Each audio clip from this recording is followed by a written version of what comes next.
మరి ఈరోజు ఒకే రాష్ట్రం, ఒకే రాజధాని ఆంధ్రప్రదేశ్‌కి అమరావతి ఏకైక రాజధాని ఉండాలని అంటూ కూడా అసెంబ్లీ నిర్వహించి తీర్మానం చేస్తా ఉన్నారు.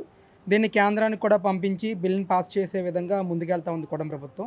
ఎలా అనిపిస్తుంది భూమి ఇచ్చిన రైతుగా, ఈ ప్రాంతవాసిగా? రాజధాని అమరావతి రైతులు ఆనందం వ్యక్తం చేస్తున్నాం. నిన్న ఏదైతే శ్రీరామనవమి పండుగ అయిపోయింది. ఈ రోజున మరో గొప్ప పండుగ, పెద్ద పండుగలాగా మేమందరం కూడా భావిస్తున్నాం. ఆంధ్రప్రదేశ్ రాష్ట్ర ప్రజలతో పాటు రాజధాని అమరావతి రైతులుగా, దళితులుగా మేమందరం కూడా ఎదురు చూస్తున్నాం. అమరావతికి గెజిట్ నోటిఫికేషన్ రావాలి, చట్టబద్ధత కావాలని మేమందరం కూడా ఎదురు చూస్తూ ఉన్నాం.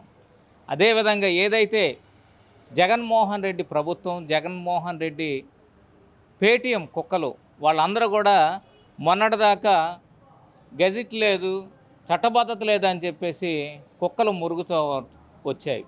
ఆ కుక్కలందరికి కూడా సమాధానం చెప్తున్నట్టుగా ఈ రోజున కూటమి ప్రభుత్వం నారా చంద్రబాబు నాయుడు గారు అసెంబ్లీలో తీర్మానం చేయటం అనేది మేమందరం కూడా ఆనందం వ్యక్తం చేస్తూ ఉన్నాం. ఈ అసెంబ్లీ సమావేశానికి కానీ, ఈ తీర్మానానికి కానీ వైసీపీ పార్టీ దూరంగా ఉన్న పరిస్థితి అంటే ఎలా చూడొచ్చు అంటారు? ఈ జగన్మోహన్ రెడ్డి తీరు కానీ, ఎమ్మెల్యేల తీరును కానీ? అదేనండి, అందుకే కదా జగన్మోహన్ రెడ్డికి 11 సీట్లు ఇచ్చి పక్కన పెట్టింది. ఆ 11 మంది కూడా అసెంబ్లీకి రావాలంటే ఈ ఇబ్బంది పడుతున్నారు. అందుకోసమే రాబోయే ఎలక్షన్లో ఆ 11 కాదు, అసలు శాశ్వతంగా ఆ పార్టీని లేకుండా చేస్తారు ప్రజలు. అప్పుడైనా సిగ్గు తెచ్చుకుంటాడేమో జగన్మోహన్ రెడ్డి. అదేనండి మేము చెబుతుంది. రాజధాని అమరావతి అంటే జగన్మోహన్ రెడ్డికి ఫస్ట్ నుంచి ఇష్టం లేదు, మొదటి నుంచి ఇష్టం లేదు. కానీ మరి ఆ రోజున ఎందుకు నువ్వు అసెంబ్లీలో అమరావతి రాజధానిగా ఉండాలి, ఈ ప్రాంతంలో రాజధానిగా ఉండటం మాకు ఇష్టమే, 30,000 ఎకరాలే కాదు ఇంకా ఎక్కువ తీసుకోవాలి, 30,000 ఎకరాలు పైనే కావాలి అని చెప్పేసి ఆనాడు అసెంబ్లీలో అమరావతి రాజధానిగా తీర్మానం పెట్టినప్పుడు 3 సార్లు ఆ ఎస్ అమరావతి రాజధాని అని చెప్పేసి మాట్లాడావుగా జగన్మోహన్ రెడ్డి. మరి ఎందుకు ఈరోజు కూడా వచ్చి అసెంబ్లీకి వచ్చి ఎస్ అని అనపోయావా? నీకు గౌరవంగానన్నా ఉండేది. అదేనండి, జగన్మోహన్ రెడ్డికి అమరావతి ఇష్టం లేదు, నారా చంద్రబాబు నాయుడు గారు చేసే అభివృద్ధి ఇష్టం లేదు, ఆంధ్రప్రదేశ్ రాష్ట్ర ప్రజలు అభివృద్ధి చెందటం ఇష్టం లేదు.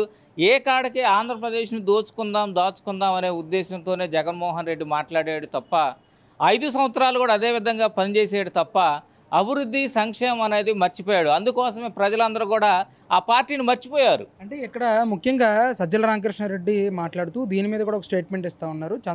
ఏదైతే జగన్మోహన్ రెడ్డి గారికి అమరావతిని రాజధానికి కొనసాగించడం ఎలాంటి అభ్యంతరం లేదు, ఆయనకి ఈ ప్రాంతం అంటే ఇష్టమే అని చెప్పేసి సజ్జల రామకృష్ణారెడ్డి అదే పిర్రగిచ్చి జోల పాడతాం అంటారు. జగన్మోహన్ రెడ్డి పిర్రగిలితే ఈ బాబు వచ్చి జోల పాడుతున్నాడు. ఈ జోల పాటలు, లీలపాటలు, లాలపాటలు, ఈ పాటలన్నీ ప్రజలు తెలుసుకున్నారు. సజ్జల రామకృష్ణారెడ్డి ఏమన్నా ఆ వైసీపీ పార్టీ ఎమ్మెల్యేనా, ఎమ్మెల్సీనా, మంత్రి? నీకు ఏ పది ఉందా నువ్వు వచ్చి స్టేట్మెంట్లు ఇస్తున్నావు సజ్జల రామకృష్ణారెడ్డి? నీ జగన్మోహన్ రెడ్డికే దిక్కు లేదు. నువ్వు చెబితే ప్రజలు వినేటువంటి దీనిలో లేరు. దయచేసి మీరు ఒక స్టాండ్ మీద ఉండండి. 3 రాజధానుల స్టాండా, అమరావతి స్టాండా, లేకపోతే మీ పాట స్టాండా, ఏదో ఒక స్టాండ్ మీద ఉండండి. అంటే ఇప్పుడు ముఖ్యంగా ఈ తీర్మానానికి వాళ్ళు ఎవ్వరు కూడా హాజరు అవ్వలేదు అంటే ఇంకా వైసీపీ పార్టీ అనేది 3 రాజధానుల కాన్సెప్ట్కి కట్టుబడి ఉందంటారా ఈరోజు? మరి అర్థమవుతుందిగా.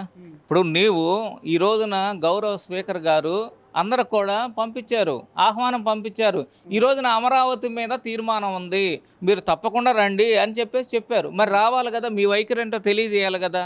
మీ వైఖరి తెలియజేయలేదంటే మీరు ఖచ్చితంగా అమరావతికి వ్యతిరేకులు, రాష్ట్ర రాజధానికి వ్యతిరేకులు, రాష్ట్ర అభివృద్ధికి వ్యతిరేకులు. కాబట్టే మీరు అసెంబ్లీకి వచ్చి అమరావతి గురించి చెప్పలేదు. మరి ఈ సజ్జల రామకృష్ణ జోలపాడతాం అనేది ఇది కరెక్ట్ కాదు.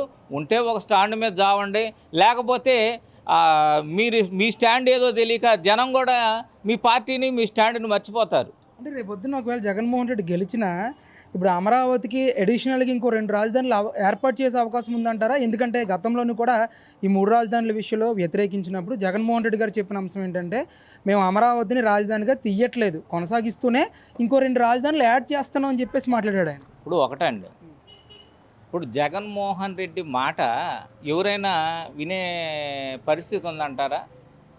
ఇప్పుడు జగన్మోహన్ రెడ్డి గెలుస్తాడంటారా? ఆయన గెలిచి మళ్ళీ అడిషనల్గా ఇంకోటి చేర్చి ఇవన్నీ జరిగేవి కాదండి. జగన్మోహన్ రెడ్డి అనేటువంటి వ్యక్తిని ప్రజలు మర్చిపోయారు, ఆ పార్టీని మర్చిపోయారు. ఇక జగన్మోహన్ రెడ్డి ముఖ్యమంత్రి కాదు కదా, ఎమ్మెల్యే అవ్వటం కూడా కష్టమే. అతను 3 రాజధానులు కాదు, 4 రాజధానులు, 10 రాజధానులను పెట్టుకొని అతను ఇంట్లో పెట్టుకుంటాడు. అంతేగాని ప్రజా తీర్పు మాత్రం జగన్మోహన్ రెడ్డికి వ్యతిరేకంగానే ఉంటుంది. ప్రజల తీర్పు జగన్మోహన్ రెడ్డిని ఇంటికి పంపించడమే. జగన్మోహన్ రెడ్డి శాశ్వతంగా ఇంటికాడ ఉండటమేనండి.